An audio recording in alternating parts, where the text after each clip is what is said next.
Question है, घड़ी के स्प्रिंग में भंडारित जो ऊर्जा होती है वह कौन सी ऊर्जा होती है?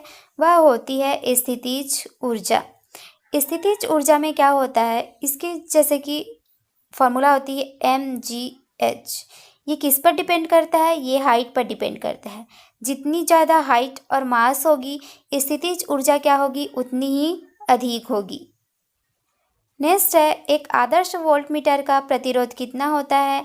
तो एक आइडियल वोल्ट मीटर जो होता है उसमें जो प्रतिरोध होता है, प्रतिरोध यानी कि रेजिस्टेंस, जो रेजिस्टेंस होती है वह कितनी होती है? तो जो आइडियल वोल्ट मीटर होते हैं उनमें जो रेजिस्टेंस होते हैं वो कितने होते हैं? अनंत होते हैं, इनफाइनाइट होते हैं। नेक्स्ट है, विद्युत उत्पन्न करने के लिए कौन सी धातु का प्रयोग होता है? तो विद्युत उत्पन्न करने के लिए जिस धातु का उपयोग होता है वह होता है यूरेनियम। नेक्स्ट है, किलोवाट घंटा किसकी इकाई है? तो मैंने आपको बताया था कि जहाँ पे वाट हो, किलोवाट हो, वो उसकी यूनिट किसकी यूनिट होती है? शक्ति या पावर की यूनिट होती है। लेकिन आपसे बोले किलोवाट आवर किसकी यूनिट होती है? तो ये हो जाएगी ऊर्जा की। ठीक। नेक्स्ट है, प्रतिरोध का मात्रक क्या होता है? तो जो प्रतिरोध होता है उसको इस तरीके से डिनोट करते हैं, इसको रेजिस्टेंस कहा जाता है और इसकी यूनिट होती है ओम, जिसका कि जो साइन होता है वो इस तरीके से होता है। नेक्स्ट है, चुंबकीय क्षेत्र का मात्रक क्या होता है? तो जहाँ पर चुंबकीय क्षेत्र बन जाते हैं उस चीज़ का मात्रक क्या होता है? गॉस होता है। नेक्स्ट है, प्रत्यावर्ती धारा को दिष्ट धारा में परिवर्तित किसके कारण किया जाता है? प्रत्यावर्ती धारा मतलब अल्टरनेटिंग करंट, जिसको कि शॉर्ट में AC लिखा जाता है। दिष्ट धारा मतलब डायरेक्ट करंट, जिसको कि शॉर्ट में DC लिखा जाता है। तो AC जो होती है वो किस तरीके की करंट होती है? इस तरीके से इसकी वेव फॉर्म बनती है। और जो DC बनती है वो किस तरीके से बनती है? इस तरीके से सीधी बनती है। तो जो AC है इसको DC में परिवर्तन करने के लिए हम लोग किसका उपयोग करते हैं? रेक्टिफायर का उपयोग करते हैं। मान लो यहाँ पर मैंने रेक्टिफायर लगा दिया है, तो इस तरीके से ये ऊपर की वेव को क्या करेगी? रेक्टिफाई करेगी। तो इस तरीके से कुछ चीज़ वेव बनती है, तो इसे ही कहा जाता है रेक्टिफायर। तो क्या करेंगे? AC को DC में चेंज करने के लिए हम लोग किस चीज़ का उपयोग करते हैं? रेक्टिफायर का उपयोग करते हैं, ताकि जो AC है उसकी ऊपर की वेव को ये क्या कर देता है? रेक्टिफाई कर देता है, हटा देता है, और वो लगभग DC के समान बन जाती है, यानी कि डायरेक्ट करंट के समान बन जाती है। नेक्स्ट है, आंतरिक ऊर्जा की संकल्पना ऊष्मागतिकी के किस नियम से मिलती है? तो आंतरिक ऊर्जा के बारे में हमें जानकारी कहाँ से मिलती है? प्रथम नियम से मिलती है, ऊष्मागतिकी के प्रथम नियम से। नेक्स्ट है, ऊष्मागतिकी के प्रथम नियम से संरक्षित क्या होता है? तो ऊष्मागतिकी के प्रथम नियम के अनुसार क्या संरक्षित रहता है? ऊर्जा संरक्षित रहती है। नेक्स्ट है, ऊष्मागतिकी का दूसरा नियम किसने दिया था? तो जो ऊष्मागतिकी है उसको दूसरा नियम जो है उसे दिया था रुडोल्फ क्लासियस ने। नेक्स्ट क्वेश्चन है, सूर्य का प्रकाश सूर्य से पृथ्वी तक कितने मिनट में पहुंचता है? 8 मिनट और कुछ सेकेंड में पहुंचता है। नेक्स्ट है, दाब का मात्रक क्या है? तो जो दाब होती है, प्रेशर होती है, उसकी जो यूनिट होती है वह क्या होती है? पास्कल होती है। और एक बार इक्वल टू 10⁵ पास्कल होता है। बार भी इसकी यूनिट है, लेकिन ऐसा यूनिट नहीं है, बार इसकी क्या होती है? छोटी यूनिट होती है। अब देखिए, जो दाब है प्रेशर है। प्रेशर का फॉर्मूला क्या होता है? दाब pressure equal to force by area होता है। किसी इकाई एरिया पर फोर्स लगाया जाता है उसे ही क्या कहा जाता है? दाब कहा जाता है, प्रेशर कहा जाता है। नेक्स्ट क्वेश्चन है, तारों का रंग किस पर निर्भर करता है? जो कितने भी स्टार्स होते हैं उनका कलर जो दिखाई देता है हमें, वह किसके कारण होता है? तो उसमें टेम्परेचर के कारण होता है।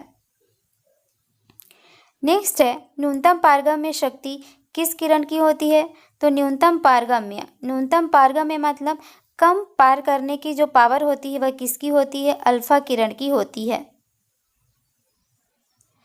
निम्नलिखित में से ऊर्जा का अनवनीकरण स्रोत कौन सा है? ऊर्जा का अनवनीकरण स्रोत जो होता है वो कोयला भी ऊर्जा का एक अनवीनीकरण स्रोत होता है। नेक्स्ट है, लेज़र का आविष्कार किसने किया था? तो टी.एच. मैमन। यहाँ पे मैमा लिखा हुआ है, ये होगा मैमन।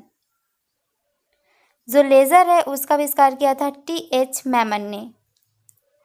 निम्नलिखित में से सर्वोत्तम ऊष्मा का सुचालक जो होता है वह कौन सा होता है?